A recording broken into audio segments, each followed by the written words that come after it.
Hello and welcome to This Contains Garlic. You are here with your hosts Georgia Garlic Mark Garlic. and we are back for episode 16.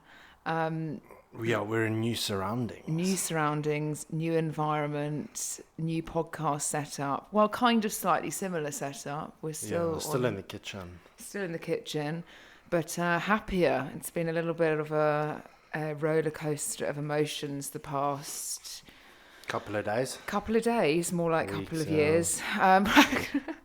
But no, things are running more smoothly, and we are nearly out of the cardboard boxes. Yeah. Just Almost. almost. We just need to get a bit more furniture.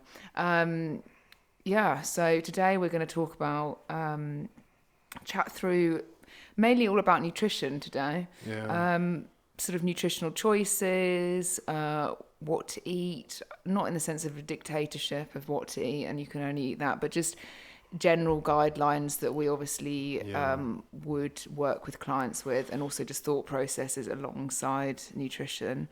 Yeah. Mark, what's And new? eating things and why we eat them, and the personal choices we should be making, and conversations we should be having with ourselves around food choices.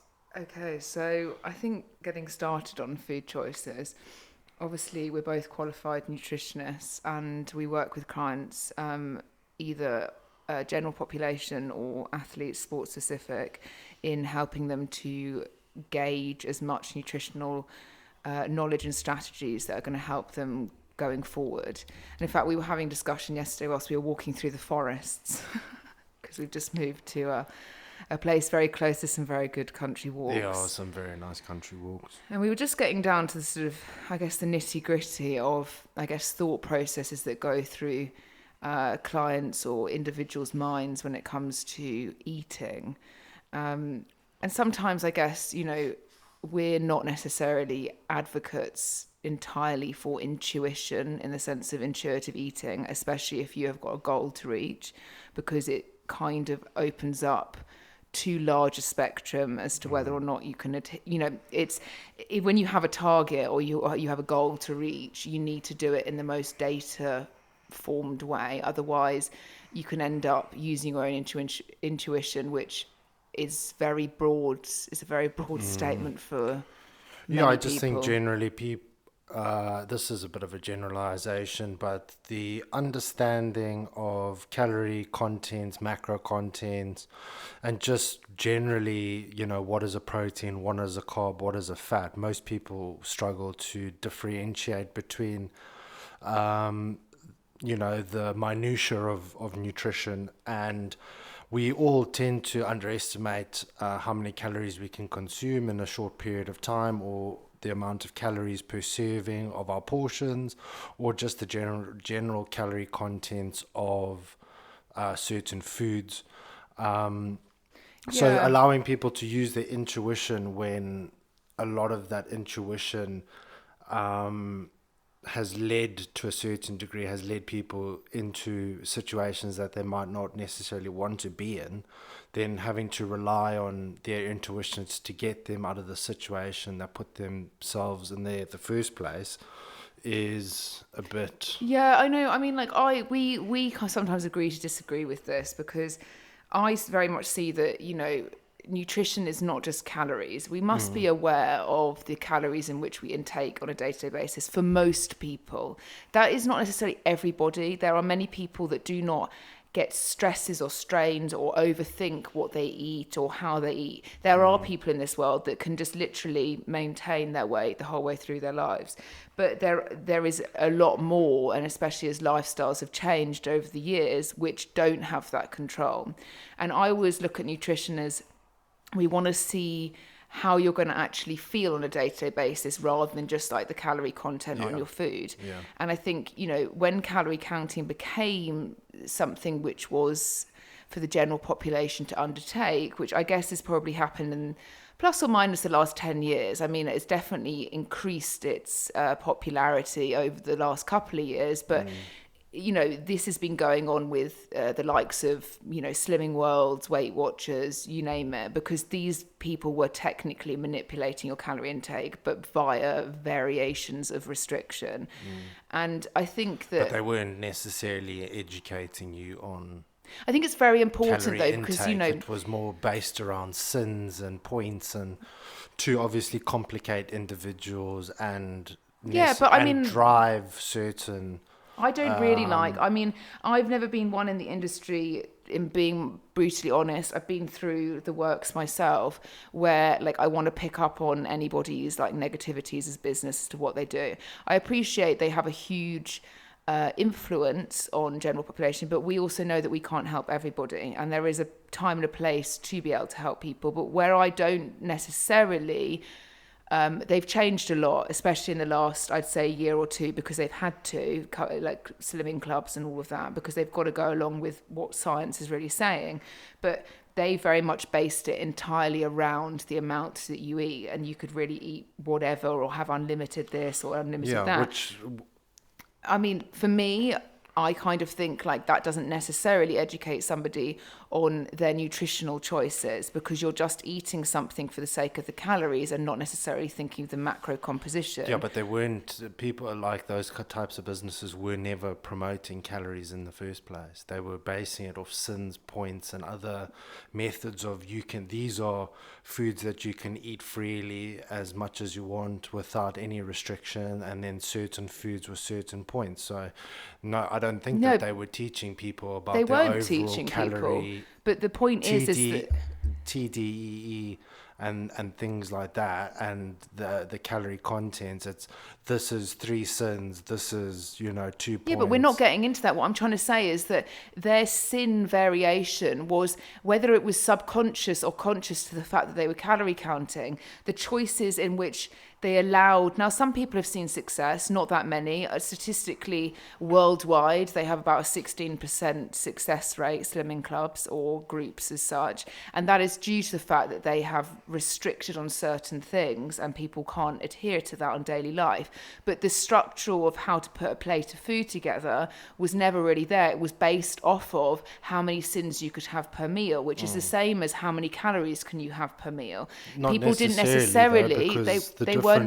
The different foods would have had different macro and calorie content. So one sin for one thing could be 1 point for one thing could be 150 calories, but 1 point for something completely different could be higher. So no, because it's exactly the same as if it fits your macros, Mark. It comes across where it's if it fits it, you can have it. And I think that's within, you'll still have to a certain degree, weigh and quantify. Yeah, but their weighing version was a sin. So there is... but that varies from one product to the other, where it doesn't necessarily vary from macro to macro if you're accumulating the macros. Yeah, but my point is the fact that's where the problem is because they're trying to generalize certain food groups into this is one thing, when that could vary quite drastically from how many calories or macros the content of the foods were. My point is that my nutrition and how I want somebody to view their nutrition should not always be revolved around calories or looking at the numbers. That. And actually, if we fueled ourselves on average with a nutrient-dense diet and which was balanced within moderation, we wouldn't necessarily, as human beings, need to calorie count as much. If you were, placing sins and saying, right, well, I can have this chocolate with this packet of crisps and this blah blah, and then that will make up my sins, technically is a way of restricting your intake because you're doing it via sins or via points. Now, does that educate somebody on how much good nutrition? It doesn't necessarily guarantee you creating a deficit to achieve your goal. But it does, because it limits people. It does. It massively does. It's worked, whether it's been short-term or long-term, it has worked for a period of time. Whether it is right or wrong... Yeah, but you could argue that any diet works, even if it's a carnivore diet where all you do is eat steak all day.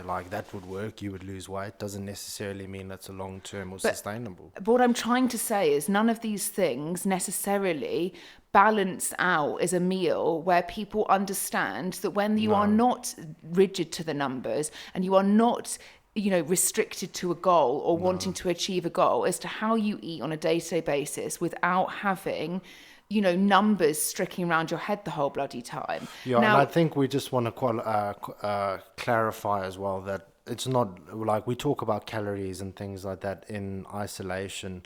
Obviously, with clients and the general population, we always encourage people to eat a nutrient-dense diet, and it doesn't just always come down to calories, because obviously the different foods that you consume will have varying thermic effects and have different hormonal responses or internal responses when consumed.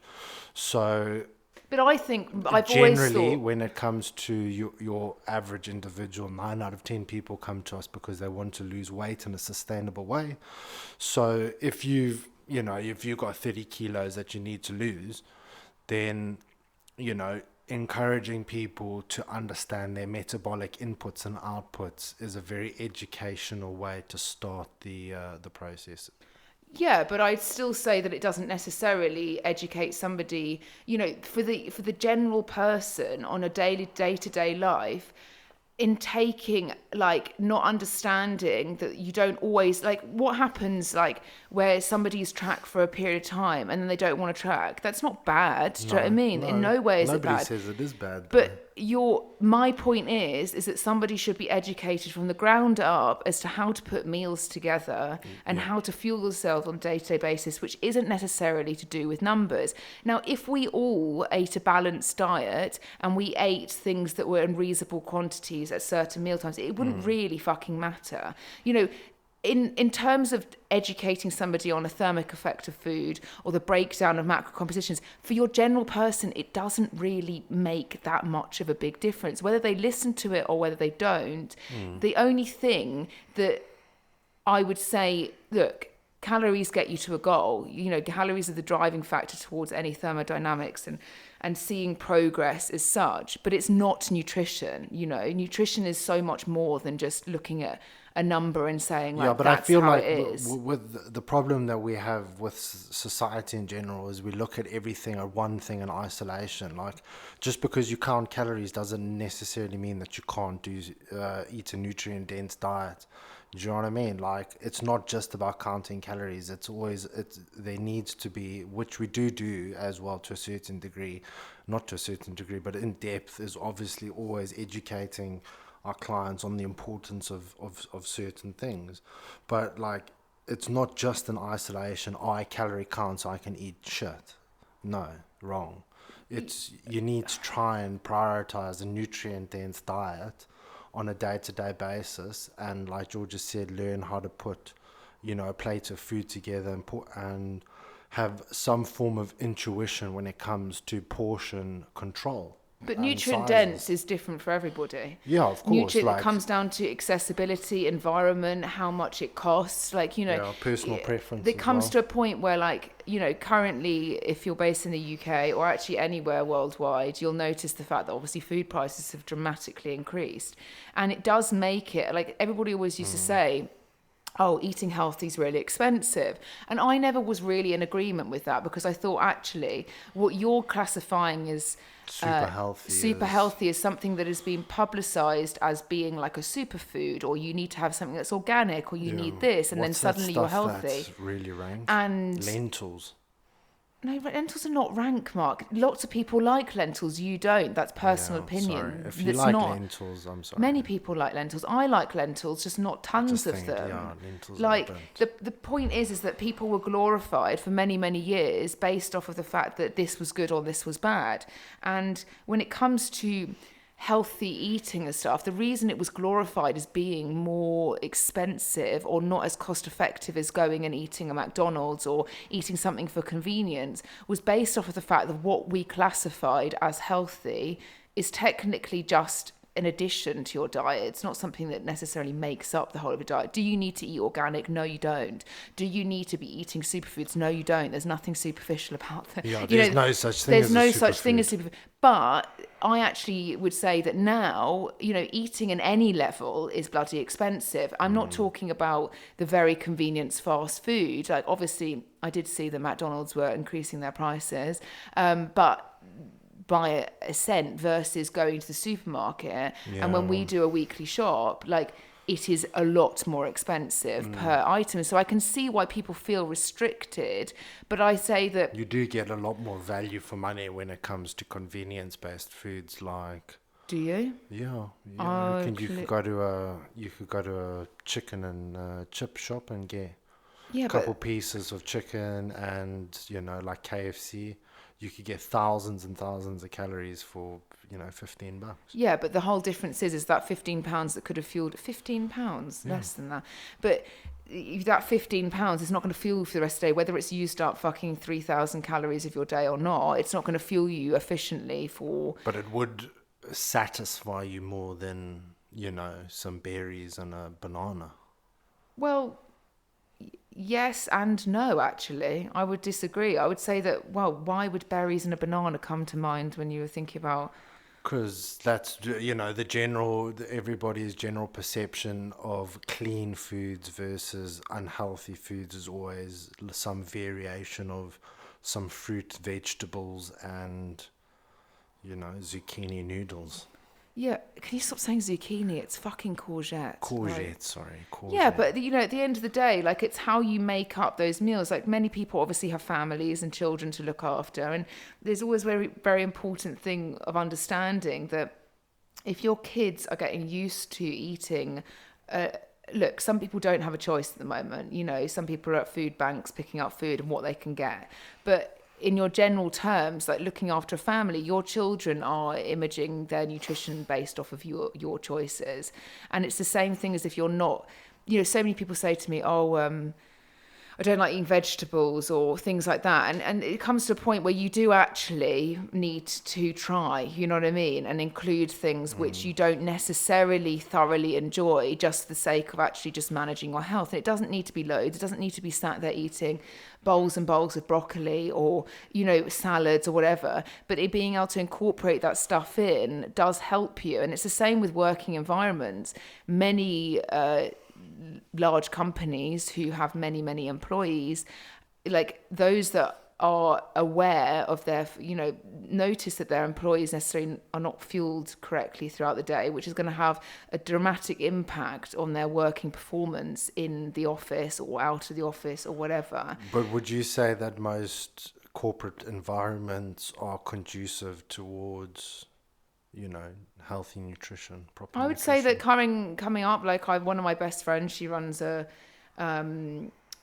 health, I guess you could say, like a well-balanced meals, like they prepare for very large companies around London and the UK.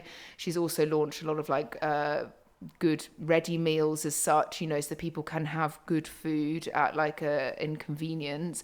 I would say there are companies that are switching onto it. I don't think all of them. It's the same argument as, do I think that companies that run huge amounts of night shifts for employees are not enticing them to be incredibly unhealthy? And that's not sense of food choices. I'm talking in general, like illnesses, things that like. No, I don't think many companies, they think of the profit. They don't necessarily think of the employee. But there are times where I've worked in companies or been around companies. I worked for Adidas and their canteen was stuff that was really good food. You know what I mean? In the sense that you could have a really good meal, whether it was a big bowl of pasta with enough protein and veg, or, you wanted a curry or you just wanted a salad or whatever. It was there. But there are many companies that have the sort of old school canteen vibe where it's like a plastic sausage in a casserole and like, if I go back to school, like our school canteen, I was very lucky at school to have, I guess, a nice selection of food. Not the fact that we didn't have to pay for it, but we did. But it was also enticing you that children at 10 a.m. in the morning could go and buy like a panini with like a pepperoni panini with like hash browns in it, with a side of fucking crisps, a dairy milk bar, a bottle of Ribena. Do you know what I mean? And this was just 10 a.m. And do I think they should be doing that for children? No, because the minute you give accessibility to not so nutrient dense food to children, they're going to take it because it tastes nicer. And I just want to clarify that on our day-to-day lives, it's so normal to just eat food because it tastes good. Like, I don't want to ever think that like we're coming across like you always constantly day in, day out are going to have a nutritionally balanced diet. It's not the case. There's plenty of times where we both have not eaten as nutritionally well as we should have. But it's the sort of it's understanding that if you are of the other end of the scale where you're restricting foods that you actually really enjoy or that are very delicious, you then end up probably over consuming it when you get the chance. It's like when you go and eat out for a meal, you can plan ahead for that, or you can look at the menu. But many people, if you're choosing the diet-friendly option on a menu, will then statistically go home and binge on something that they actually did want to eat. Yeah, so like it's that if when thing of you like go allowing to- yourself. When you go to a restaurant and you order a salad or something like Well, that. to be honest with you, I don't mind a Caesar salad. Do you know what I mean? Why dish a salad with a side of fries? Yeah, but some people just, when they are like being health conscious, then it's, I need to eat clean. For many years, I would go to a know. restaurant and can I have like the oils and stuff on the side? Can I have a piece of white fish and a side of spinach? Like, is that a normal mentality? No, not at all. Is that like a warped perception on, a relationship with food and so and so? Yes, it is. Like, I don't think, it's not putting people off. Like, I love to go to a restaurant now and I'd have a piece of fish, veg, and I'd have probably a side of chips or a potato of some sort. But it was that limiting factor of I need to go and eat something which is, I don't know, bland and boring to then full fit to what I think is healthy. But I guess it's also one of these things where how you put together a meal, a lot of people are not taught these days. I was brought up in a family which taught, I guess, I came from a Jewish side of the family where, mothers, daughters, grandmothers all kind of taught the women in the family to cook very well because that technically was what our job was meant to be for husbands going forward and families going forward. Now, it's not that in any way for me now, and the same with my mother, but I was taught to cook very, very well. And so I knew from the ground up how to actually put a meal together, but there's not many people that do. Like, take yourself back to food tech at school. If you did do food at school, some schools didn't. Did you do it in Zimbabwe? No. No, obviously not. No. No, we actually had practical things. That is practical cooking. It's funny because I actually clearly know how to put a meal together and you don't. But like, how is cooking not practical? I mean, as an actual subject at school, you could be, spending your time doing better things. And that's the socially. problem, because I completely disagree with you. Do you? Yeah, entirely. You should be teaching people how to... Food is such a huge part of everybody's life. It's what we fuel to stay alive on a day-to-day basis. The fact is if that's not up to scratch and the information you're putting out, it's What did perfect. you do? What were your actual lessons? What did your lessons Cooking involve? meals, putting meals together. What I'm saying is you I get wasn't to eat agreement. I wasn't in agreement with the meals that were Did you put get to together. eat them? Mark, it's not about fucking eating it. It's about actually understanding. If they did some level of nutritional application with the food, it would be very beneficial to children growing up. So many people get to university age and have no idea how to cook. They then go and live off Domino's for the next 4 years and then come out because they still don't know how to cook, or their parents are frantically buying them recipe books in order for them to sort of switch on to some kind of cooking or nutritional value of food. But at school, I'm not in agreement that when I was at school, what they were teaching us to cook wasn't that beneficial, because it was just like jar of curry sauce and some chicken breast and there's your curry. It wasn't telling you like, okay, this is the spices that go into a curry, this is how you build like a nice nutrient dense meal. But I do think it's something, and maybe it is now in schools, where it's a little bit more nutritionally balanced and actually teaching people how to put a plate of food together. I think that's incredibly beneficial. So many people do not know how to cook and then so rely on convenience, which then at some point comes back to bite, because convenience food, is not necessarily what we should be striving to eat constantly, in my opinion. It gives people a warped perception as to, number one, calorie intakes. Yes, you can eat convenience, throughout the day if you need to, like grab a sandwich or grab I don't know, like a protein milk or like some grapes or something random, but in the sense of like all of your meals coming from restaurant or pre-made, or you don't necessarily know what's going into them. Do you think the nutritional composition of them is any worthwhile? Probably not, you know. It's only till very recently have supermarkets and restaurants as such put, you know, I guess labels or things, or tried to make things, as we always say, marketable. So saying on the packet of something that it's got high protein immediately makes somebody buy it. Whether or not the thermic effect is beneficial to somebody's protein intake is another question, but it sells because it's got protein on it. Do I think that convenience is something we should be basing our food? No, I think people should know how to cook, and they should know how to put together a plate of meal in which they enjoy. Like, I don't see why that would be wrong to do at school. Yeah, but it needs to be accompanied with other nutritional education. And like you said, if it's just cutting up chicken and whacking it together... If you just listened to me, I didn't say it was beneficial. I just No, said but there's a lot of room for improvement. Yeah, there is a lot of... But I just don't think that there's a want or a need, which could be... I'm completely in disagreement. I'm going to disagree until the day I die.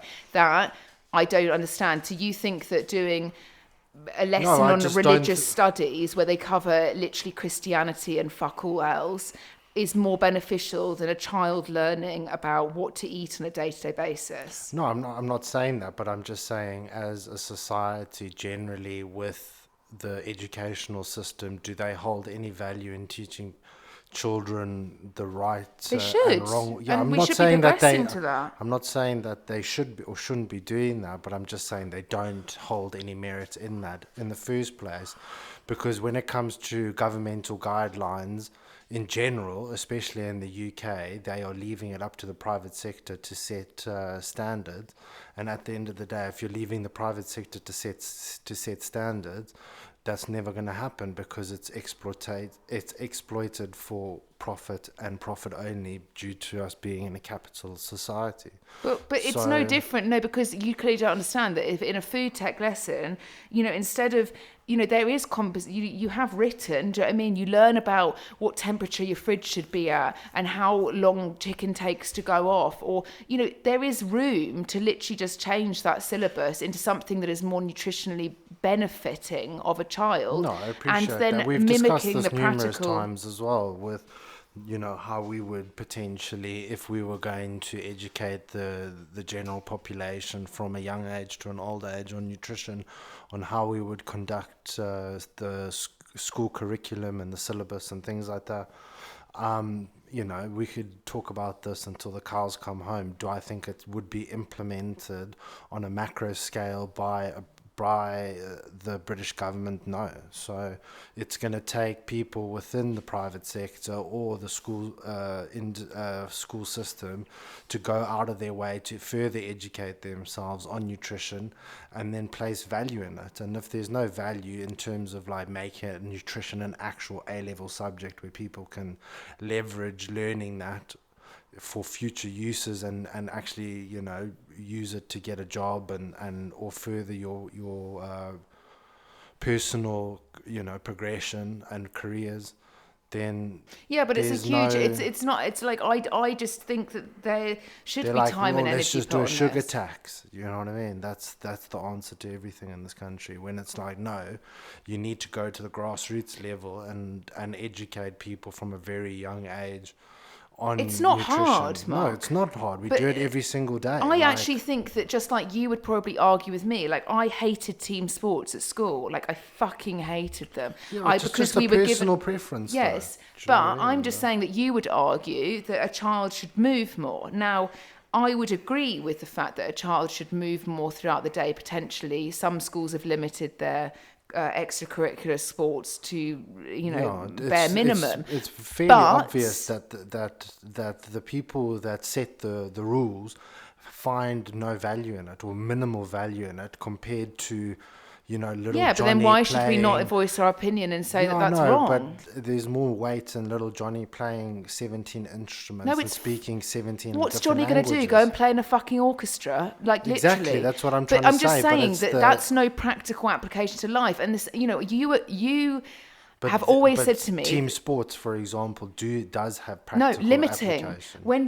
you go to a school where the three sports are either netball, hockey, or lacrosse, and you don't like Yeah, playing I team sports, appreciate that, you but- argue that team sports you can only ever understand anything if you've played team sports. It's different for an all boys school who have lots of flying around, teenage hormones where you can go and punch each other up on a rugby pit or throw a fucking cricket ball. But for a lot of children that I know growing up who were very academic or didn't choose to be part of a team sport, because if you weren't good, you were fucking told you weren't good. And that is what the problem is with schools, is it's not encouraging people to do something just because They they also might. don't have the facilities. Like, you go around this country and look at the schools, and they've got no sports fields. And Yes, that's they do. down to You were Spades. making such a large.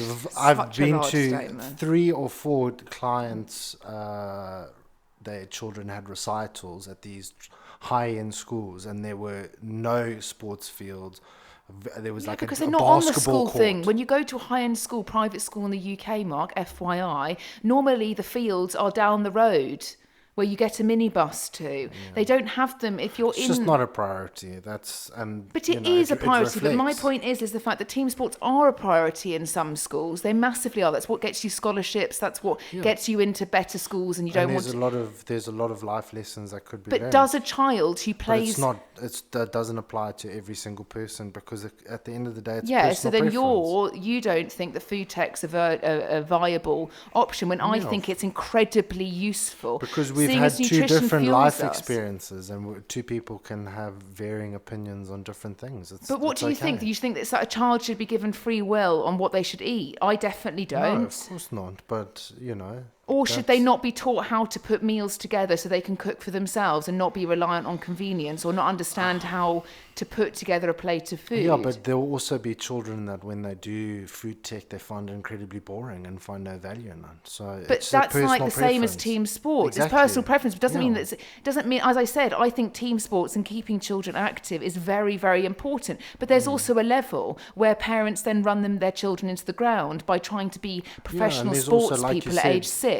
Especially for girls, there's limiting factors. I don't think it's just girls. And anyway, I know plenty of No, boys that but hate I'm just saying, sports. like, in terms of there's so many options. There's more options for boys than there are for girls. It's either like netball, hockey. Yeah, what's yours? Rugby. Do you know what I mean? Like, Yeah, why there's is there? rugby, football or soccer, cricket, water polo, swimming. Yeah, we had athletics, swimming, netball, fucking lacrosse, hockey, you name it, Shooting. athletics. fencing, Yeah, but all that kind of yeah, stuff. so you say a whereas- girl can't fucking fence? No, but I'm just saying, is that openly and availably offered to women in the United Kingdom? Yes. Now it is actually, thank you Yeah, very but that's much. what I'm saying is back in And the it day. was, and also it has been. But my But point then is that- whether there's when personal you, preference when or you not. make the argument that there was only 3 options, and now you're contradicting yourself. No, I'm just saying that when you're given a team sport, swimming is not necessarily a team sport. Most of the time it's individual. Whether you're relaying or not, it is an individual sport. Fencing is an individual sport. Whether you're part of the team at school, it's nothing to do with, you're not playing along your little bum buddies with fucking 8 of you. Well, You're- if you are swimming a relay and there's different people You swimming hardly a swim relay, relays, okay? You swim to individual strengths. I fucking swam the whole of my life, Mark. You swim as an individual Sorry, competitor you, majority of the Georgia time. was county level swimming. No, actually, I swam for England, but it's Oh, okay. sure, okay. You swam for England. Yeah, well, you seem to contradict that and speak No, down I'm to not- it. I'm- What did how you do? It's very impressive. Very impressive. What year did you represent? I don't know, Mark. Like, going forward from that, there were 3 team sports available. Athletics, unless you're, which, as I said, in a relay team, which is very limited and normally happens once a year for sports day, you are an individual competitor. You're an individual runner if you're doing cross country. You're an individual shot putter, a fucking disc flyer, whatever the bloody thing. Disc flyer. Just because you're part of a school team doesn't mean Yeah. you're actually part of a team. Well, essentially, you are part of a team. No, because rugby is a team where you're playing your direct your direct action has a message and maybe has a response to somebody else's in the team whilst you're playing. Technically, when you're doing athletics, you accumulate the points, and whoever wins the most points out of all the schools win. So if you don't do well, your team doesn't get the points. So No, you don't see it like that. It's an individual sport. It's not playing alongside. Like if you don't swim, do you know what I mean? Thinking you're doing it for a team, you swim for yourself. Yeah, but unless they also you're in accumulate the points for like, oh, this school came first, that school came second. Well, it doesn't make any difference when you're not the direct response for winning. Well, if you come that. last, then you don't get points. But no. if you come first, you get 10 points, and that goes towards the cumulative total, which does Clearly you've been brought up differently. Make or break the team winning. Yeah, but I'm saying that it doesn't necessarily mean that you're part of a team. You are part of a team. Just because you've added 10 points to 400. When you go and do the photos for representing and going to the swimming gala, does every single person that swam in the inter-school swimming gala get their individual photo? No. You all sit down as the swimming team of 2000 and whatever, you know, and you are part of a team. No, it's not the same as playing with a team. When you work with an individual... No, I understand what you're saying. You're swimming, but you are essentially part of a team, which, you know...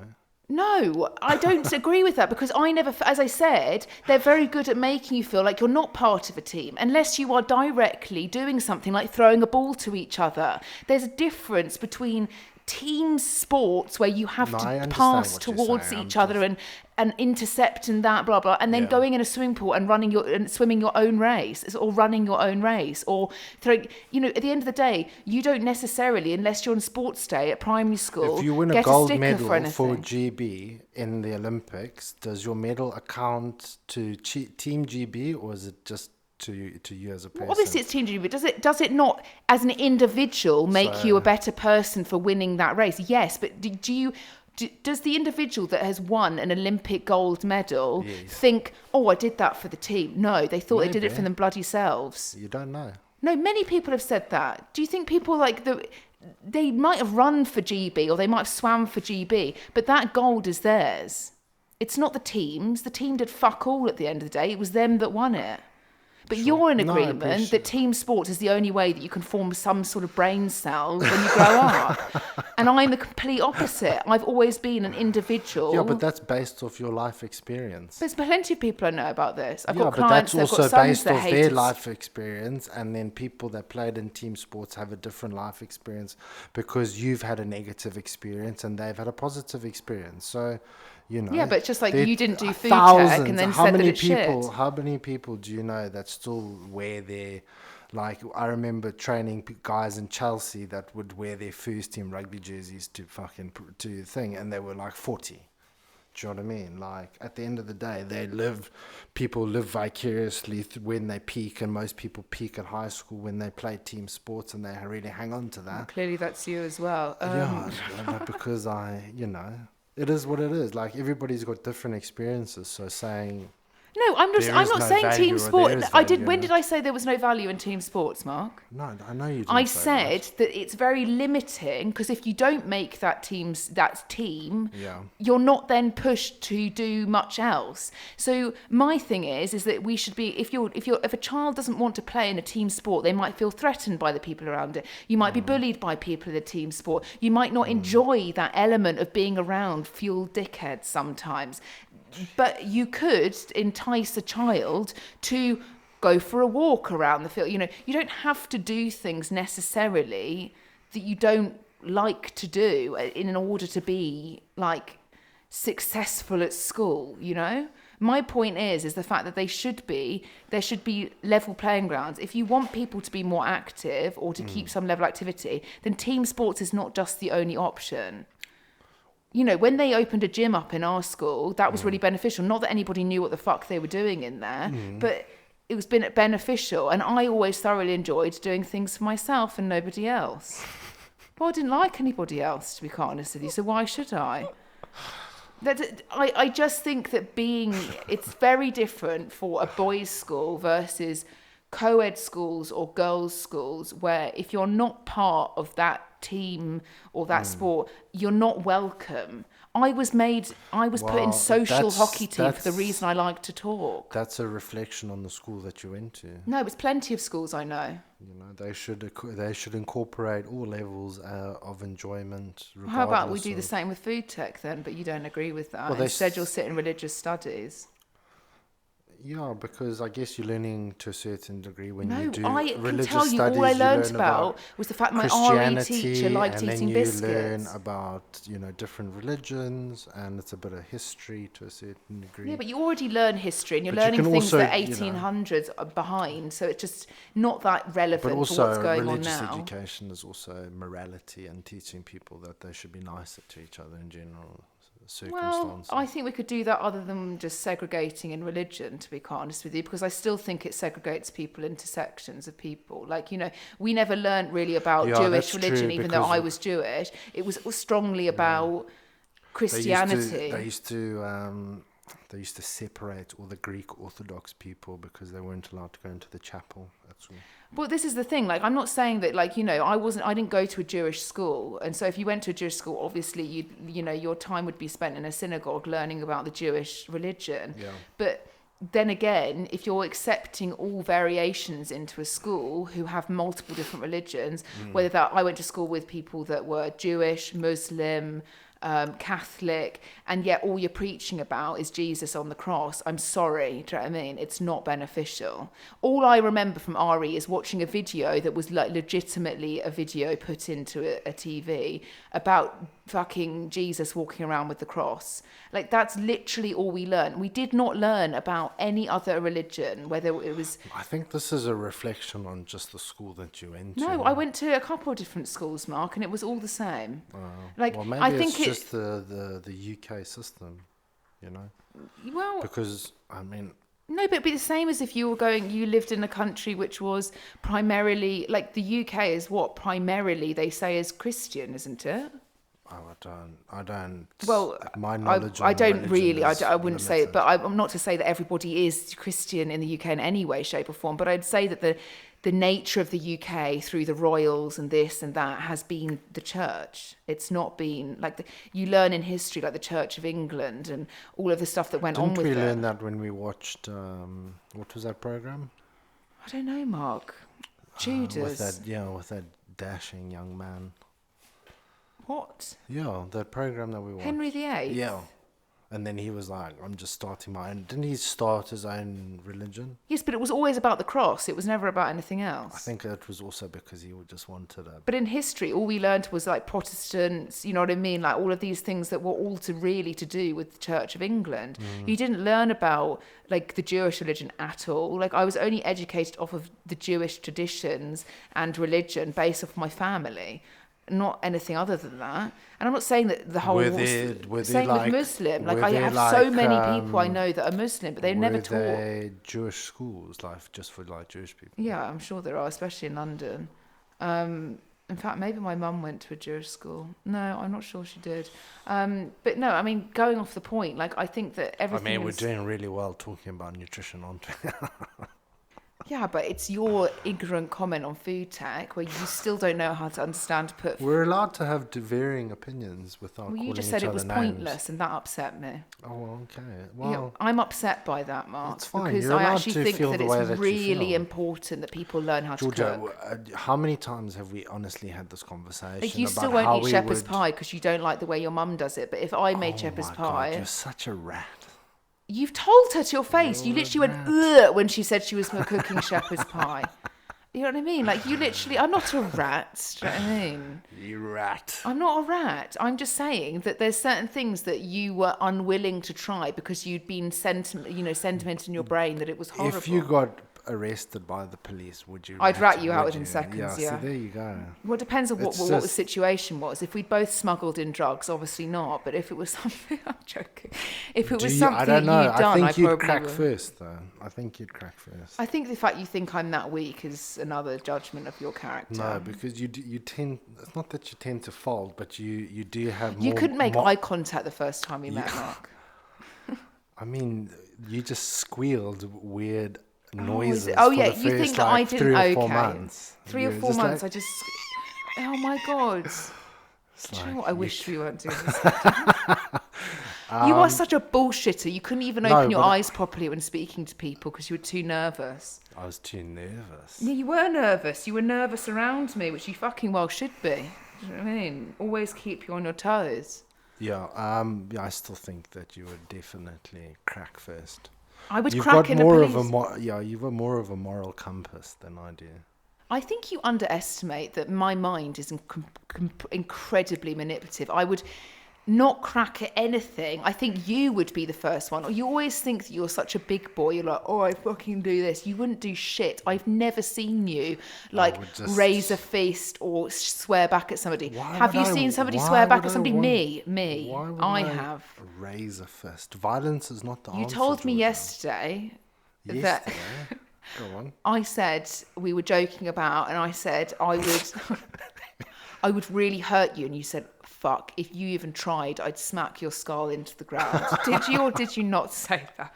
People might think I was I'm feeling threatened. That's You're feeling self-defense. threatened. No, because you actually are like, do you understand that I'm really strong? And it's like, well, actually, a woman could equally hurt you just as badly. It doesn't always have to be physical violence. manipulative. And if I rubbed your nipple or something like that, you'd literally squeal. So I know exactly. In excitement or in pain? I know exactly the weak spot. Do you know what I mean? There's weak spots to everybody, Mark. I don't think I'd crack. If I was part of the police being arrested and being under question and I was part of the action, I wouldn't crack for shit. But if you'd done something that pissed me off, of course they would rat you out. Why would I not? Because you're not a team then. You're if not you've done ride something. or die then. That's the problem. Yeah, but that's the problem. I'm not your ride or die to You be need criminals. You need to be. I think you definitely rat me out. Yeah, for sure. Well, if you'd done something wrong and I was not part of it and it wasn't within my moral... Would you help me dispose of a dead body if I had to? Depends who it was. If it was our current landlords, our last landlords, then yes. Fuck no. No, I'm not going to say that. No, it would depend who it was. No, I probably wouldn't. No, I would. Would you? In fact, yeah, no, I don't know. I think in the hindsight, when you've watched all these FBI programs, you're like, oh yeah, I could do that. Like that's like I could do that. When you watch like cartel programs, but actually, I think if you were in the mix, I'd probably have a panic attack and go in the toilet and cry. Like realistically, I'm not very. Even though I can come across confrontational, I'm not confrontational in any way, shape, or form. I just let things go, really, which is a problem. Anyway, let's go on to nutrition. Stop talking about hiding dead bodies because people might actually arrest us based off No, this it's just topic. hypothetical. Oh, let's just need to double check that we haven't got one in the basement. Very weird. Remember that What? that story about that lady's husband who? Oh, no, worked I need for- to know. You weren't part of the story. Oh, sorry, I'm no longer part of the story. No, because I was the one that was told the story. It was by a client So who's... excuse me. It was a client's got a very good friend who is a cold case murder detective, and they were once or recently called out to a case where the wife had asked. The wife clearly had a lot of fetishes in the sense of sexual activity, and the wife asked the husband to buy a dead body that had been killed by a hitman on the dark web. Okay, so yes, that is a legitimate thing. You can actually buy dead bodies on the dark web. And he purchased a dead body and they put it in the basement. I mean, it's actually kind of crazy listening about it. The guy was killed was under a murder investigation. So the guy that they'd actually bought online that was already dead was under a murder investigation. So this is why the police found out about it. And the woman, like, she liked to have sex with dead bodies. And so she had frequent intercourse or did really weird things with this dead body down in the basement. So now my question, just to interrupt you, is how was that possible? I know. Because surely if you're Well, no, dead, because you know, Mark, that when a man is died or is killed, that actually their dick gets hard. Yeah, they end up erect. that is And it doesn't have to be. unbelievable. You could do weird things. You could just like a still body. Do you know how many men in like rape cases like drug women to the fact that they're like dead technically? And that's so fucked up in every way. But they do it all the time. Not all the time, but they do that to So allow she's for people to just be their doll just in a way. grinding on a frozen body. Well, it's a frozen body, and apparently it had blood dripping down from the lip to the chin, so like a drip mark of blood, because obviously it had been murdered, and so it wasn't just like a normal death of just dying. And then, let's just put into context here, the mum and the father obviously had children. They had 2 young children, And the father was aware of the fact that every time she went down to the basement, she was literally just going to fuck, Just like, humping the... well, doing weird things. And then the child one day went down into the basement whilst the mum was like licking the blood off of the dead body. And that's when the father was like, right, that's enough. The children now And then know. you find, like, I bet you the woman was like a dental hygienist or something like that. Oh, that's so offensive. I need to go to the hygienist, actually. But like, I bet you she had a super normal, like these people had super normal jobs. Didn't they live in like quite an affluent area? Yeah, and they like had like a lot of money. But that's, you know, Yeah. they always go up But to that's, no fucking we've good. said this. The Yeah, the we more said this last successful time. and wealthy you are, sometimes the The creepier weirdest. you are. Yeah, because you can get away with quite a lot when you've got a lot of financial capital. Like you can, because you can just waltz through life and just pay for things. That's But it's just kind of so fucked. Like, would you buy disgusting. me a dead body? Obviously not. I literally am like the least sexual Yeah, person. but surely, but the person, I don't know who's weirder, the person that wants it or the person that facilitates it.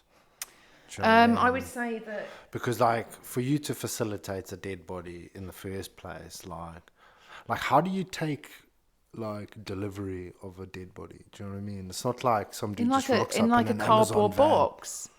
I'm Like, sure. a dead body is heavy. Like, if you're talking about what, Yeah, like, it's just like when we your get the dining average table person, delivered. 60 kilos. What, you just You're bring not it going in to a wrap it box? up in a carpet. That's bloody obvious. But But you put it in surely like a would have to long be, box. it would have to be cold and so it doesn't smell. I think if you're buying, whoever's delivering a dead body is probably up with the fact they're Do also you on think the when you hear about all these people being trafficked and stuff like that, that's what these people are? Like, did you see that very viral story of a Nigerian multi-billionaire or a multi-millionaire that was caught, him and his wife were caught at an airport as they were trying to harvest organs for their daughter that was ill? Yeah, well, that's the thing. I kind of I'm not for somebody dying for the sake of. I'm not for somebody like being killed, like trafficked and then killed for the sake of their organs being removed and like transported. But if you had a daughter, which you don't, barring the dogs, do you know what I mean? Yeah. I'm sure, and your daughter was very, very unwell, and you were trying to get something, you would probably go to the ends of the world too. Would you be willing to kill other people for that? I don't know because I don't have children, but potentially. I reckon it depends how much you love your children. Some people don't really love their children. I don't know whether my parents would have done it. If I was like, needed like a fucking heart transplant or something. Or they just go and find a homeless person and ice them and then... No, I just, my God, that's so fun. Why would you want a homeless person? Because at the end of the day, that's, you're not going to go and Why just would you start kill a killing homeless people. person? You're killing people that nobody's going to look for. Otherwise, you get in trouble.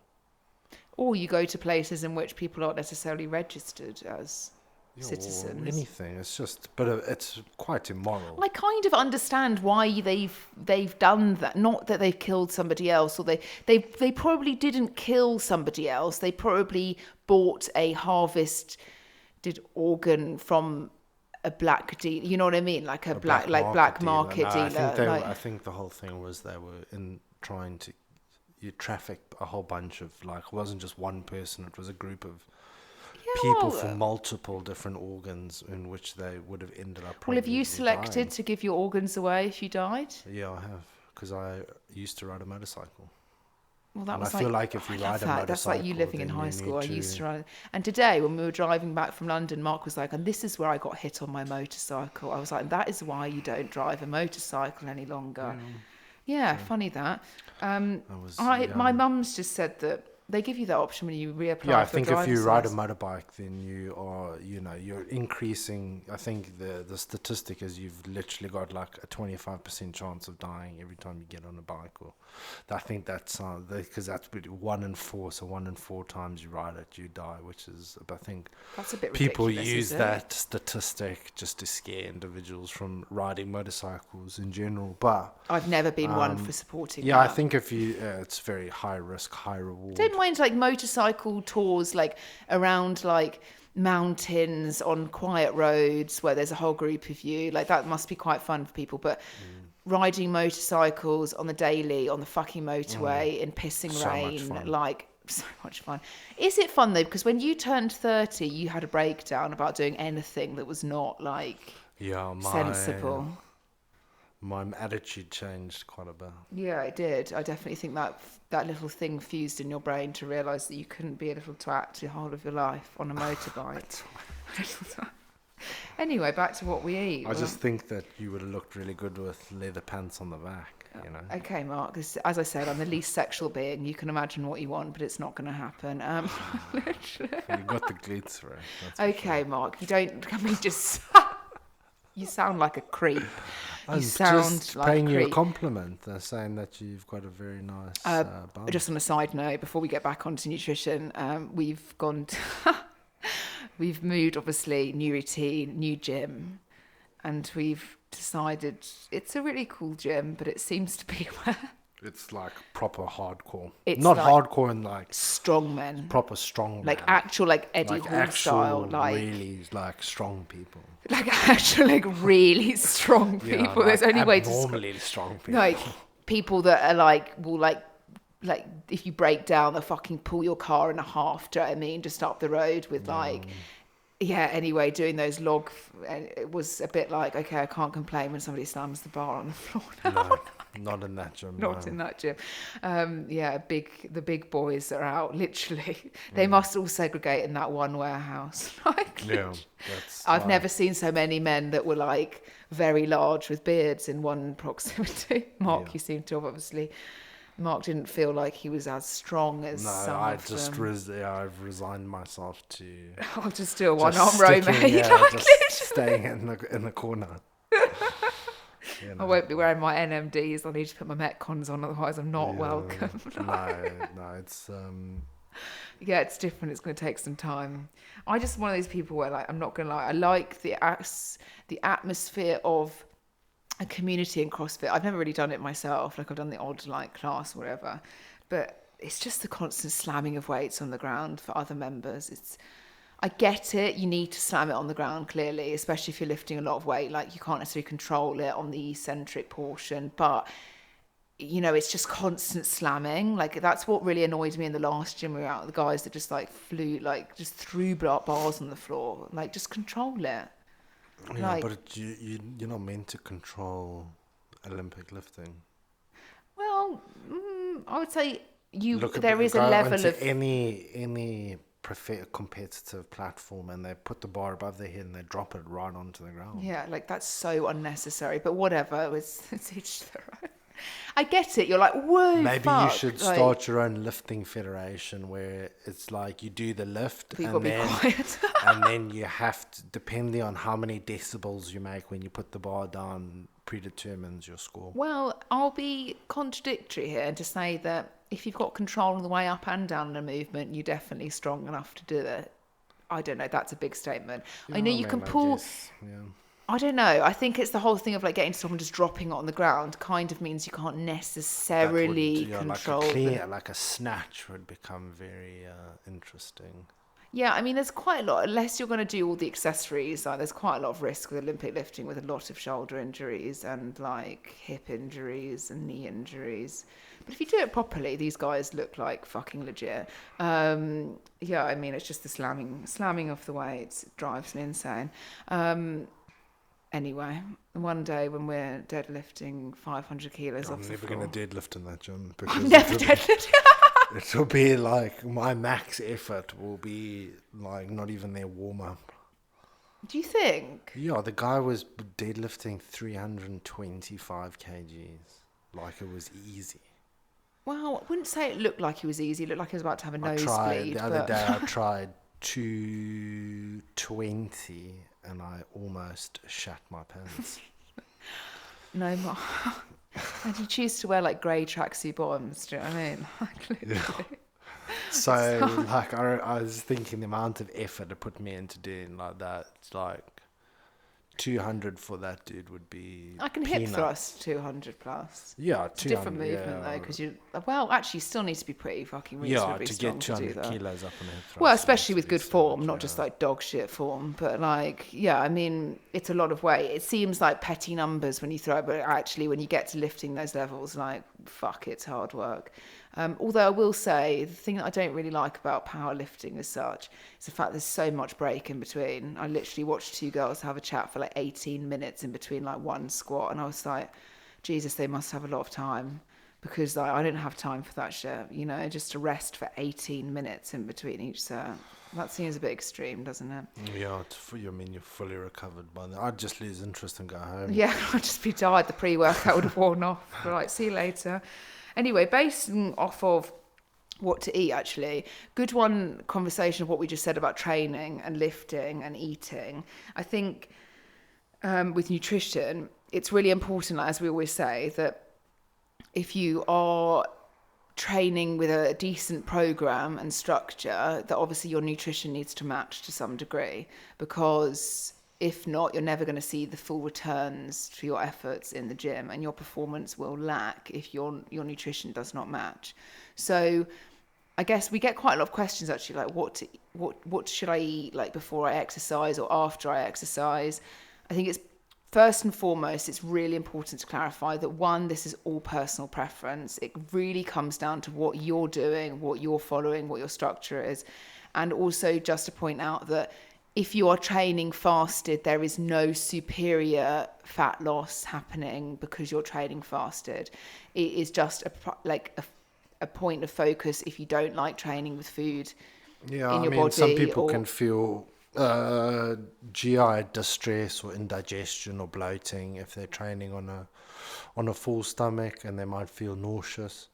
But you know, in the same breath, you can have someone training fasted and feeling fatigued and running out of yeah, I mean, it very much depends on how overall muscular endurance, which could be addressed if you eat something prior, you know, to exercise, about 30 to 45 minutes prior to exercise.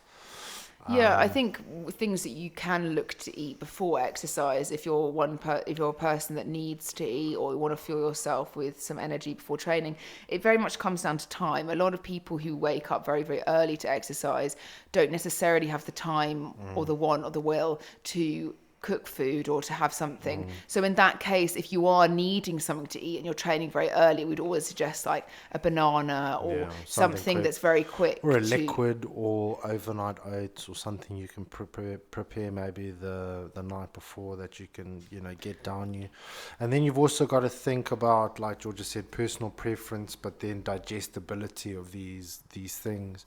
You know, if you are wanting to eat something before you exercise, eating things that take ages to digest, probably not the best idea. You want to be having things that are easily to digest. One of our fan favorites for like a pre-workout meal is generally like your cereal, your Cocoa Pops, or your Crave or something. No, like that. not Crave. We should not be enticed. There's something about Mark Crave. Loves Crave, but I think it is. I feel it's like so good, but it's so Crave not something you should be. The best cereal. Yeah, I think cereal's quite hard to portion. Yeah, I mean, because the serving size is like one fucking Cocoa Pop. The portion size is when the bowl is full. Okay, Mark, and that is why you're not going to advise when and if to eat cereal. I would say that, yeah, I guess go-tos before training would be more simple carbohydrates that release energy quicker into the system rather than something that's more complex. It takes like a longer time to digest. So you're looking at something like potentially something like rice cakes with jam on them, or like piece of toast with some peanut butter and some honey, or you're looking at cereal with some milk or protein milk. You kind of want to not avoid, but you do want to limit the amount of fat you might ingest before you train, because it is harder to, I guess, digest before you're training versus something that is obviously, as we've just said, a simple carbohydrate. I don't think it's super important, depending on the time that you train. Like if you're training in the evening or like midday or something, you're likely to have included some kind of food into your day already. So I wouldn't necessarily overthink it too much on that sense. But you don't need to have like a vast amount of protein in your pre-workout meal. You need a little bit, obviously, because it's the most satiating macro, it'll fill you up, you know, but you don't necessarily need to be focusing highly on protein intake before you train. there, obviously, let's talk about feeding windows, because there's Yeah, a I lot. guess the general misconception back in the day was there's an anabolic window, which is, where your body is going to be the most anabolic in growing muscle tissue. And people were saying that that's a couple of hours after, your exercise. There's a certain window where that anabolic nature of your physiology is present, but more and more research has gone into that, and it's more drawn out. It's not just like, oh, you have to have, your shake or a meal like 30 minutes or 45 minutes after your training, otherwise, it's over. Yeah, but I think what's important to say is if you have That not. window is opened up to hours. Yeah. So statistically, but if you were talking from building somebody's nutrition on a day-to-day basis, if you hadn't or have not intaken any kind of protein prior to your training, then you would probably want to get Yeah. your first meal in after your training Yes, to for be sure, of for a sure. higher protein amount. Yeah. Because not only is that going to assist in so many different things, but it's part of your daily intake it of. is one of the hard, and we'll always go on about this, the hardest macro to hit in general. But when it comes to nutrition and nutritional choices and that internal narrative you have when you're like, oh, what should I eat? Protein should be, or whichever variation, whether it's plant-based or animal-based, should be always probably. be at the top and at the top of mind. Yeah, so if you're building. Like, and what should I eat? Okay, what protein do I have available to me? What carbohydrate? Sometimes breaking meals down into the different macronutrient food groups can sometimes just help you with your overall choices.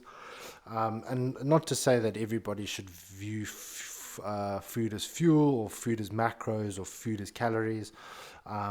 Having whatever works for you and fits into your personal preference that helps you make those choices when you have that internal narrative discussion with yourself generally helps. Yeah, I'd say that if you would like, because obviously we do a lot of. I'm just going to interrupt you again, sorry. Georgia does all of our food plans. So whenever we have our face-to-face clients or our virtual clients, their nutrition, Georgia handles it. She writes all the bespoke meal plans. And what I want to just ask you is, because obviously essentially you are taking what people like and dislike and creating a meal template or a meal plan for them to follow. So what is that process? What is your thought process? What are your considerations? And what are the kind of things that you kind of reference back to when you're working with our clients? I think first and foremost, like some clients that have come on board or that we've worked with don't really take it like we need all this information. But when somebody joins us, like the more information, the better when it comes to nutrition, because that allows us to then go, okay, this person likes to eat a certain way or certain things or certain foods. If I was to put together a nutritional plan where they say they like really pretty much every food, but they've written down their favourites. If you're looking at something like breakfast, what I'd always try and do is if they did enjoy breakfast, I personally think that I don't necessarily wake up and eat something straight away. I don't think, oh, breakfast, I mean, normally, there's that video, breakfast. Breakfast. Yeah, stop it.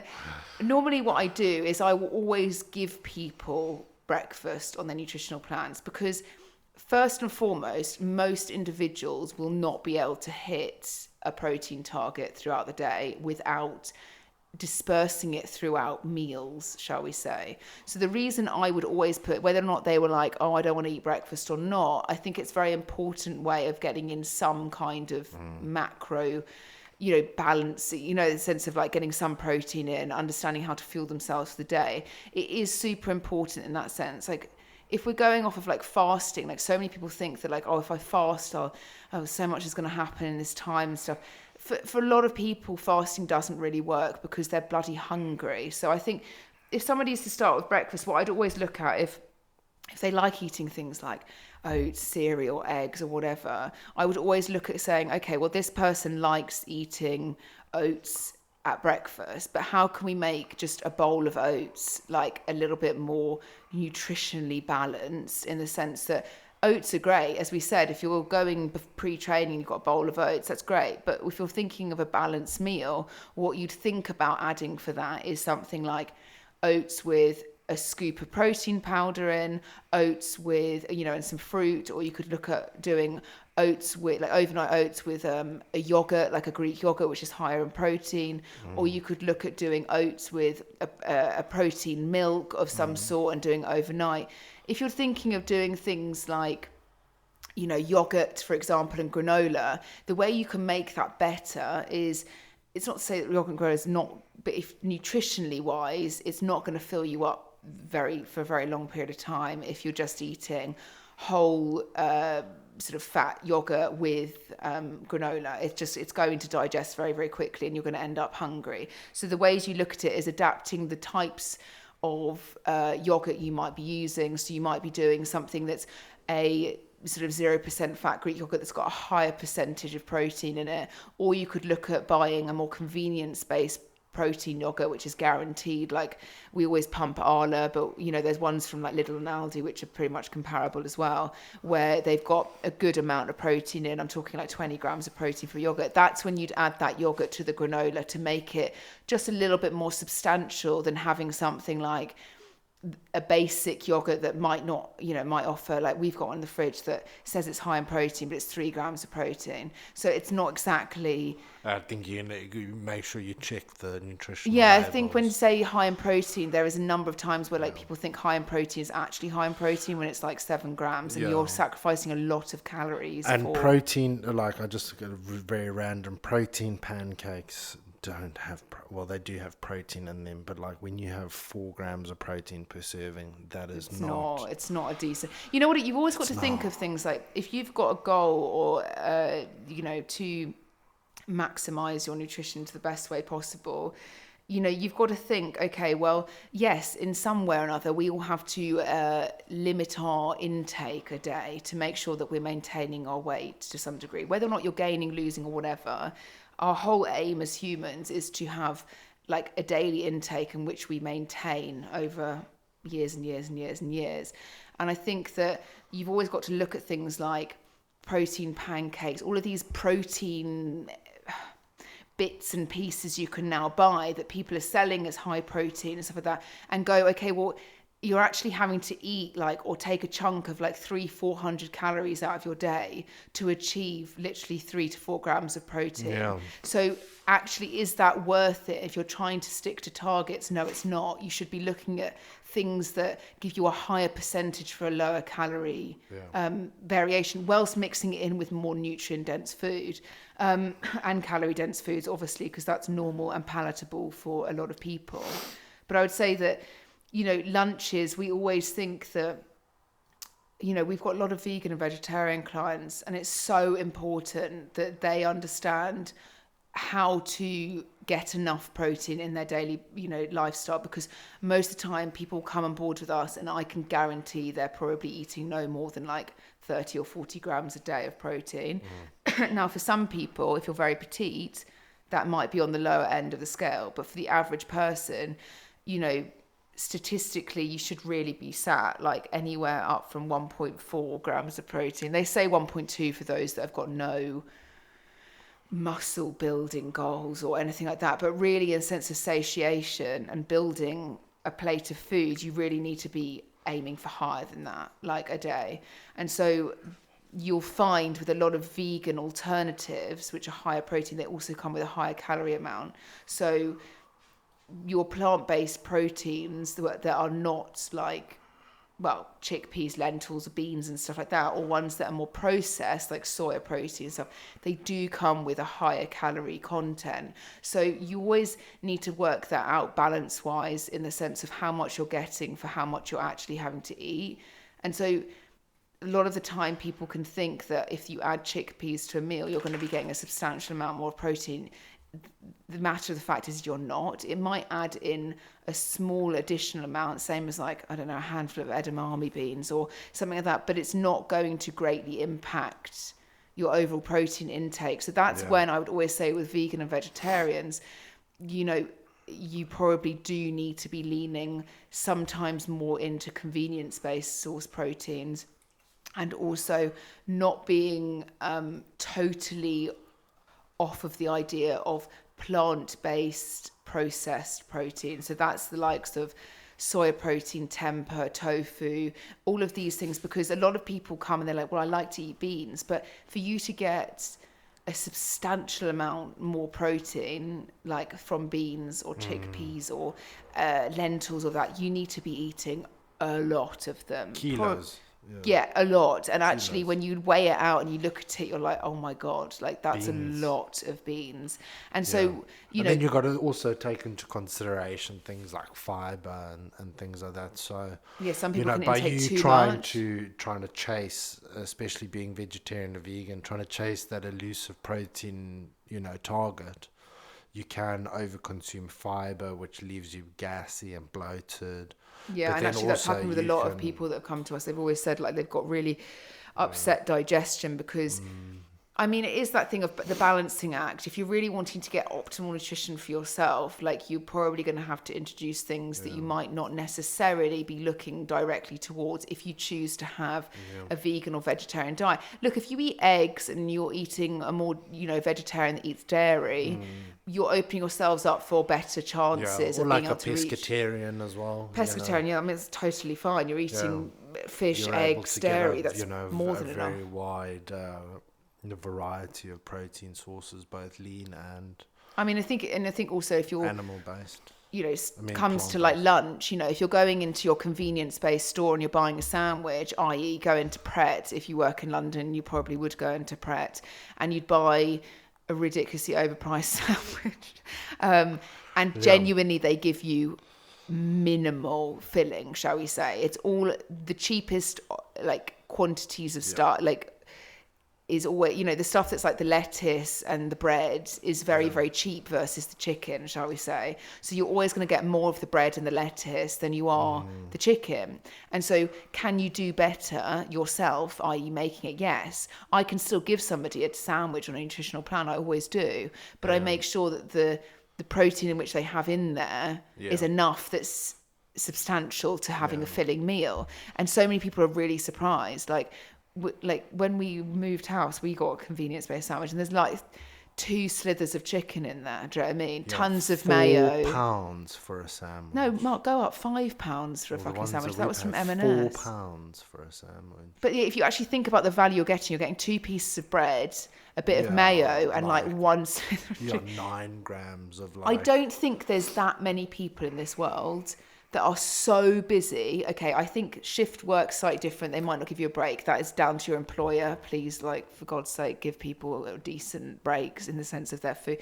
But if you've got, I don't think there's many people as well that are genuinely so busy that they can't make themselves a sandwich with enough filling or quantities of macros in it. I think it does come down to slightly lazy attitude to putting food together, because as you actually think cost value as well, you're like, what the fuck? Like you could literally have bought like 3 loaves of bread. Yeah, you're paying for convenience. And I think that's what a lot of people generally tend to see is when they do some level of food prep for their own nutritional goals, they generally tend to see a vast improvement, not only in their body composition, but their internal narrative and the way that they view food and their relationship with food in general. I think, you know, so what you're trying to say is basically is when you're drawing up a plan, the main not the main driving factor, but one of the main considerations is obviously getting enough protein in any form, depending on what the personal preference is, so that you can drive hypertrophy, you can drive reduced hunger. I think mainly with nutrition for like food clients, it would mainly come off of, you know, reducing in making the most of your calorie target to be full, because if that's your aim and you've got a goal, which majority of people that come to us are goal driven in achieving that goal, then obviously targets need to come into play to manage expectations. And I think as somebody, I get people that say, like, I love pasta, I want pizza, I want this. Great, you can have all of that, but how are you going to make that as beneficial to your targets as possible? So you can have pizza, but do you need some additional protein on top of it? Yeah, I mean, I guess we've from time to time had like a pizza, and then we put a couple extra, grams of protein, Tuna or chicken or something, whatever, on top of the pizza. And when you actually consume that, you're thinking, okay, well, I'm getting some carbohydrates. I'm obviously getting a decent amount of fats, but then you're also increasing that the protein protein percentage dramatically by adding additionals on there, which Yeah. I mean, you could argue is somewhat of a balanced meal. Yeah, no, totally it is. And this is what we've got to be realising, what balanced is to people's lives. Like, is aiming for, I'm going to have, all of this healthy food and all of that, realistic to a lot of people? No, because as I said, highly palatable food we enjoy to consume regularly. And so if we can make that highly palatable food as balanced nutritionally or nutritionally dense as possible, then actually I think it's a really decent meal. I'm not saying there are, when you go into restaurants and you go and eat a pizza, go to have a Domino's, say for example, you get takeaway, they are always at the higher end of calories because the toppings they've previously put on it, or how the bread's made or whatever. So then placing chicken on top, I mean, it's not the worst selection. I think what we also need to clarify is there's a general misconception when it comes to the fitness industry that everybody in the industry is like a robot and all we eat is chicken, broccoli, and like boiled vegetables. The vast majority I wouldn't say the vast majority, but I would say there's a large percentage of personal trainers or people in the industry that their nutrition is absolutely shocking. Yeah, I think for ours for a number of years, because it comes the reality is you are waking up at 5 o'clock in the morning and you're going 4 o'clock in the morning, you're running on 19 coffees, you work until 9-10 o'clock at night, you're incredibly active, picking up bars and spotting people and walking around the gym floor, then you also exercise yourself, so the level of overall expenditure is dramatically increased. And some of I'm speaking for myself, some of the guys that I know that have been in the best shape are guys that eat, chocolates all day long, and very few nutrient dense meals, and it's always just like cheese toasties. Well, there's a difference between being in shape and, like, this is what I always say is, there's so many people that look like they're super lean because that activity outweighs what they consume. Amounts, people, just because somebody's lean doesn't mean they hold a substantial amount of muscle or are in like amazing shape. Like, no, eating chocolate all day is not. Or they're like super anal with their diet, in the sense that they count calories and macros consistently, and they've got iron willpower, and they never eat anything but clean foods, in quotation marks. I mean, there's each their own. Like, I would say that I do quite like eating. Like, I love vegetables, do you know what I mean? And I like eating things that I feel good. And this is the biggest difference between counting your calories and counting your macros, or just understanding the differences between calories and macros, is calories will dictate the thermodynamics in your body. So in the sense of like your calories in versus calories, so they'll dictate necessarily your progress in fat loss or weight gain or whatever. But macros dictate exactly how you feel on a day-to-day basis. Because if your macro composition is dog shit and you're not eating right, shall we say, in the sense of, high amounts of convenience food, no consideration for the nutrition coming in, no micronutrients coming in, nothing, you're going to feel worse than somebody that does have a more balanced approach. Yeah. So like if you're for example trying to get all of your protein from convenience-based proteins like protein yogurts and protein bars and just convenience-based things, then is that as good as getting it from animal? Some people don't have a choice. I know some people don't have a choice, but where the source of those macros also predetermine your body composition and how you feel. Do I think it's more beneficial that if somebody's in a shift, do you know what I mean, at work, where they're fucking starving and they've got like minimal option to like, they're doing something. I could give an example, like a nurse or in a hospital where like you don't really have chance to like ever fucking rest. That do I think that it'd be beneficial them, instead of having a couple of biscuits in the staff room, having a protein bar 150 Yes. fucking percent. Yeah, There's agreed. different. But Like, if you would just, for example, argument's sake, and this is not obviously practical, but hypothetically, if you were getting all of your protein from protein bars, the chances of you seeing as much return from a more balanced diet is also quite drastic, I'd say. yeah, but if say you're But push comes to shove, the goal is to not overcomplicate it and just try your best when you can. And that comes down to asking yourself a bunch of questions prior to eating a meal or a snack. And those questions are? not exactly like set questions in stone, No, but they're I not set think questions in stone. But, am I really hungry, or am I bored? am I thirsty? Am I Yeah. dehydrated? Now, not to say that you should sit down at every meal and go, right, I shouldn't eat this in any way, shape, or No. form. But I think you should always be asking yourself, Just if there you are needs to be- somebody that potentially has tracked for a period of time, this is a common example, and then you go to the word intuitive eating, i.e. eating when you want to eat, do you know what I mean, and sticking within the reins of things. If you don't really understand after tracking and you're just tracking for the calorie purpose, you don't really understand the nutritional quantities of food, you probably want to ask yourself like certain questions like Mark said, where like you're understanding your hunger signals. When you reach for something that might be more convenient, you need to ask yourself why. So if that is happening on a frequent basis and it's something you can nip in the bud. Now, as I've said previously, when I put plans together for some people, depending on their lifestyle, majority of time, if we give breakfast for an example, a lot of people don't have time for breakfast.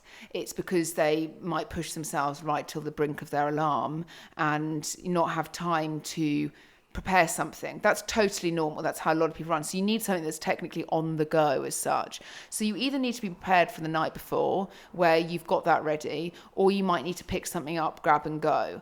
But if that's happening on a frequent basis, it's something you can address in the sense of being able to, for example, you're going into a supermarket or a petrol station, and you're picking up a random fucking selection of things and none of it's got any common sense. You're doing that every day because you're doing it from convenience. Guaranteed you've got time to, in the evening, do something where you're prepared for the morning, overnight oats, a protein milk or something. So I would always say breakfast is probably the most convenient option you need to be working with. Lunch, I think a lot of people can prepare and can make very wise choices of putting together meals. But I think before you sit down and you eat something or you reach for something or you go to the cupboard or you go to the biscuit plate, ask yourself a couple of questions, which is, one, am I hungry? Two, do I need to eat this? Like, this is... How would I feel after I've eaten this? Do you know what I mean? Because we all sometimes know that certain things are not going to sit well with us, depending on your personal preference with your digestion or just your eating something, and then you might have that mental not a block, but that mental narrative where you beat yourself up because you feel like you've eaten something bad or something wrong. Yeah. So there's a whole bunch of things that, it's easier said than done. You're basically sitting down and doing a mental checklist every time you put something in your mouth. But I do think that if you're not choosing the approach of tracking, or you have tracked for a period of time and you need to understand, how am I going to maintain this going forward? Then unfortunately, as we are quite oblivious to what we put in our mouths, like, it's very easy to be cooking something and eat some of it, do you know what I mean, whilst you're cooking it, or there's tons of things like oils and liquids and, like Georgia said, a few bites here and there that we, the amount of times we have done nutritional consultations and things like that, it's not a judgment thing. It's just purely observational. When you sit down with somebody who's obviously on the verge of being morbidly obese or is really overweight, and you say to them, right, let's just open a discussion about what you eat on a day-to-day basis. It's like, I eat 2 pieces of toast, 2 boiled eggs. For lunch, I have a salad. For dinner, I have 1 piece of chicken breast, a cup of rice. Yeah, and that's it. And then you're like, well, that's, not even 1,200 calories at a push. So why are we here? How are we getting to the point where the body has accumulated excess body fat stores, if that's the case? And then it's you forget the biscuits here, and then because it comes down to the fact that as humans we really just don't want to necessarily know exactly what we've not done. only that, it's so you just forget. Well, you forget. How many times have I said to you, geez, babe, been... I'm so hungry. I haven't eaten anything today. And you're like, dude, 2 hours ago you had 4 pieces of toast. You just forget. It happens frequently. No, Mark, you don't forget. You're just constantly hungry. I really do. Yeah, but I would say that there are a lot of people who don't necessarily want to take the full accountability for what they've put in their mouth. And so I'll give you a prime example. When I was very overweight and I had, before I went to like a professional nutritionist or anything like that, I was obviously had like a PT, and I was really young, and they used to make me like write a food diary, and I never fucking wrote anything down until it got to me submitting it, and then I just wrote a load of shit like Monday to Friday what I'd eaten. And you step on the scales, you put on like 3 kilos, and they're looking at you like, why have you done that? And you're like, well, I don't know, because I've eaten only this. And they're like, really? Do you know what I mean? Yeah. And it's like, obviously, because I don't necessarily want to admit that I've gone and wolfed down a multi-pack of fucking family crisps. That. No, I get that. And like sitting somebody down in a room that you don't really know and then asking them shitloads of personal questions. Well, I don't really You're never really going to get a clear answer. But there's a combination of people feeling a certain way about it. And then there's also a very large portion,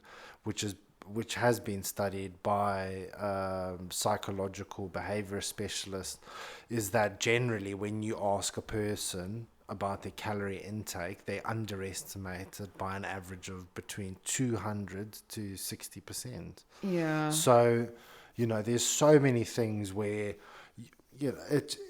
and especially when you're trying to deficit diet and things like that, like the difference of 150 calories or 200 calories is the difference between you losing fat or losing weight and not.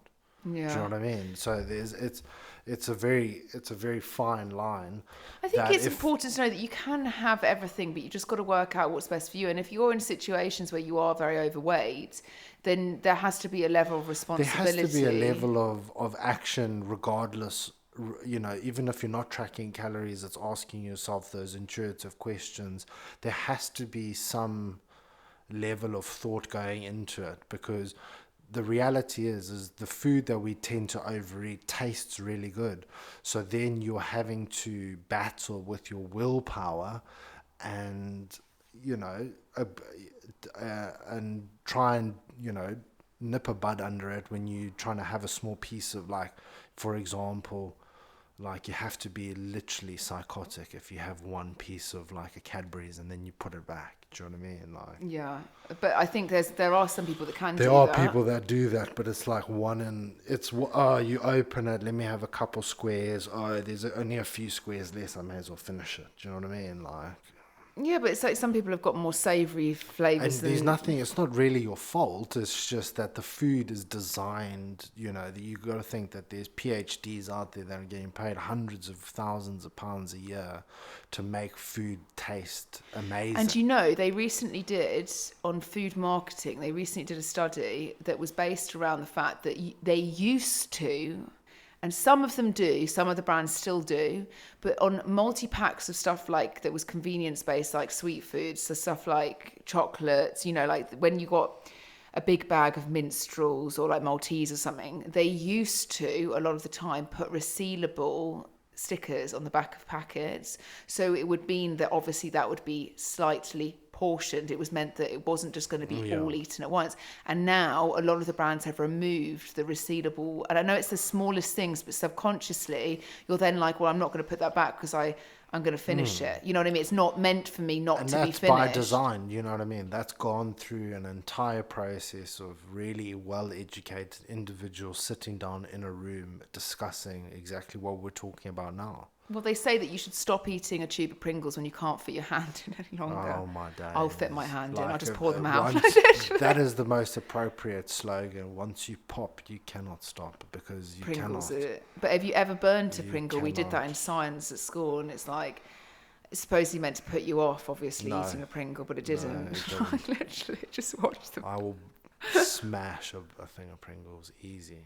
Yeah, Mark's probably, yeah, I mean, a couple of They're tubes. so don't- tasty. It's the only chip manufacturer that doesn't just sell you copious amounts of air.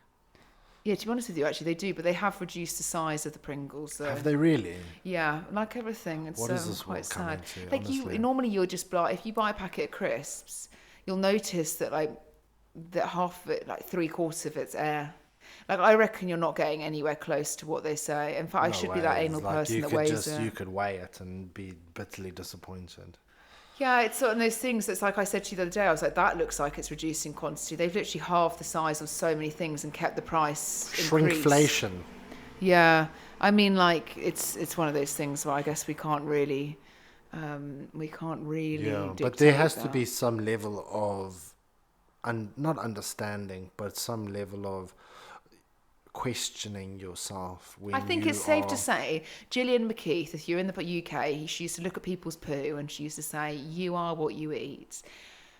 In a way, you are what you eat, because it does make up your whole life, how you feel yourself. Like, it really does. It impacts so many things, like mental health, work performance, training performance, energy levels. Just everything. Everything. It does dictate it. And I think it's safe to say that we need to be consciously aware of what we consume on a day-to-day basis. But as I've always said, that if you look at a calendar of a year or you look at a calendar of a month, you know, as long as you're being reasonably adherent to what you're eating, you know, if you had 6 days off in a month, you're still consistent overall, percentage-wise. And it's the same with over a year. Like, how many of those days where, like, me and Mark, like, we've just been moving the whole of last week, we pretty much ate one meal a day, and most of the time it was convenience because we had everything packed and we didn't have any cooking waste. Yeah, it was Did we really- feel like great? Not really. No, like, but our expectations shifted because once you know that and everybody knows if they're eating well or they're eating shit, basically. And, you know, our expectations shifted to, like, we're only eating one meal a day because we're packing and it's like fish and chips, you know what I mean? Am I going to wake up tomorrow with the expectation of feeling great? Probably not. well, do you it know what was I a mean? large piece of cod with no batter. It's not No, that I bad, appreciate that. But in then they were also like, we went, you know, 25 hours and the only thing that we ate was a chicken and sweet corn sandwich. For yeah, like literally, then you feel like you're about to £4. pass out.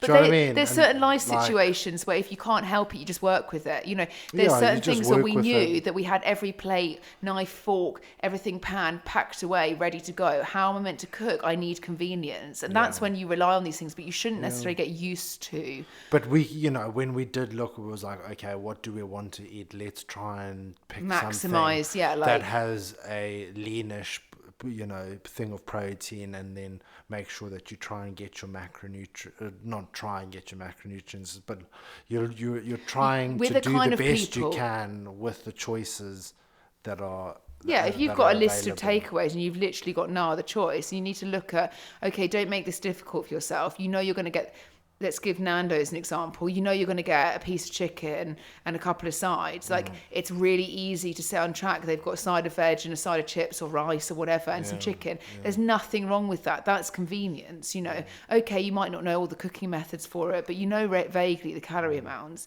Make it easier for yourself. Like, we know that if we were having fish and chips, we're having a portion of chips and we're having a grilled piece of fish. We didn't have it in batter. There's things that you make, like adjustments to still enjoy these things, but just make it slightly easier for yourself so that you're not eating away at things that you know that maybe is not going to make you feel 10 out of 10. But having a few days off of being more Yeah, nutritionally like wise, Georgia you said, don't when feel. you zoom out, it's like, okay, I know that in the next 5 days, my nutrition's not going to be great. It's going to be horrific to a It's certain not degree. horrific though. Not horrific, but like in the grand scheme of things, it wasn't great. Is it the be all and end all? No. Am I going to beat myself up over it? No. But And do I I feel feel like that's really where some exhausted from people, not? I feel like that's where some people, they get into their own heads if they've had one meal off track or they haven't had a day, and then it's like, for a while, if I can't eat well, then I'm going to just stop doing everything, and that can be the downfall. Like, okay, we couldn't control our nutrition because we're moving, but did we still prioritize going to the gym? Yes. Did we still prioritize walking the dogs? Yes, because there are certain things that you're always in control of, whether they are non-negotiables or not, that you can still consistently do and just manage what you can. Yeah, and when it comes to your nutrition, there's that if you have the availability of getting a takeaway or having something convenience, that just make it as best as you can for yourself. Like, there's been times we're literally just grabbing like a pre-made packet of chicken from just and eating it whilst you're on the go is slightly better than just going, right, I'll have a cereal bar, you know what I mean? We always do a bit of forward thinking when it comes to making our choices. It's like, okay, if I pick this, am I going to be hungry in 45 minutes? The answer, could be yes, could be no, depending on what your options are. And there might be other options out there that you're like, okay, well, if I pick this, then I know I'm going to potentially be hungry in 45 I think minutes. that's you. You're always fucking hungry. But if I pick this, then I'm when I'm highly anxious, I just don't want to eat. That's always been me. Like, in the whole of this last couple of weeks, I've been so highly anxious that my appetite for anything just went. But now we're in a new place that we know. But then you also, that is also, you get to the point where you know that you're not eating, but when you do eat, then the chances of you having willpower or any form of decision-making skills goes out the window. So these are the things that also need to be taken into consideration when you're making these choices. It's like, okay, if I'm going to do this now, when is my next meal potentially going to be? If it's going to be in like 6 or 7 hours or the next day or whatever, then obviously your choices need to reflect that, in the sense of, okay, I probably should be looking to get 40 to 50 grams of protein.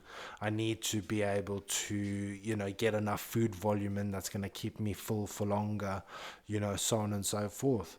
And if you go long durations of not eating, then, when it does come to eating, then, all bets are off, basically, because being iron-willed and having the motivation to make the right choices when you're starving is they always say don't go to the supermarket when you're on an empty stomach. But there's also that thing of like, if you're going out for meals or so and so forth, like understanding that you don't necessarily, like we always say, don't necessarily starve yourself for like hours on end before going out for a meal, because you're more likely to then obviously overdo it when it comes to the meal because you're so hungry. So I mean, look, this is a long podcast today, very long podcast. We've talked about dead bodies, eating food, team sports, jinx, don't padlock, no returns. No, how we used to play it, I say jinx. Oh, here we go, team sports. In your team sports, did you play this? When you say jinx, then you can't, the other person can't speak until the other person unjinxes them, which would be quite handy in our situation. Okay, well, you're still jinxed. But we talked about a lot this time. A little bit of a longer one for this week. So if you make it through, you're here. Well done. Yeah, well done. Maybe this is one to break up into 3 portions. Yeah, this is a long one. Mark just looked at the thing. He was like, "Oh dear." Okay. Yeah. Anyway, so we hope that you've picked something up from there versus having sex with a dead body, and to learn something a little bit more about nutrition and how to like balance things out. Yeah. And if you ever need our help, if you're not tracking your calories, and using, a more scientific method of, measuring your inputs and outputs, then each person's different. There are certain questions that you can ask yourself about triggers and food choices that you need to kind of figure out for yourself.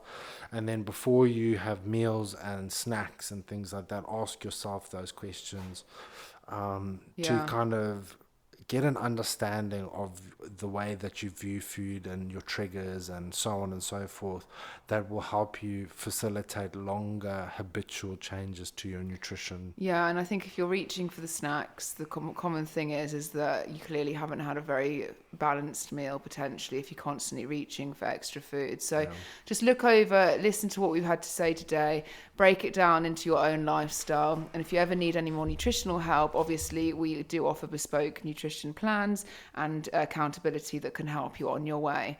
So that is all for episode 16. We will chat to you soon. Have a good week. And see you later. Bye. Bye.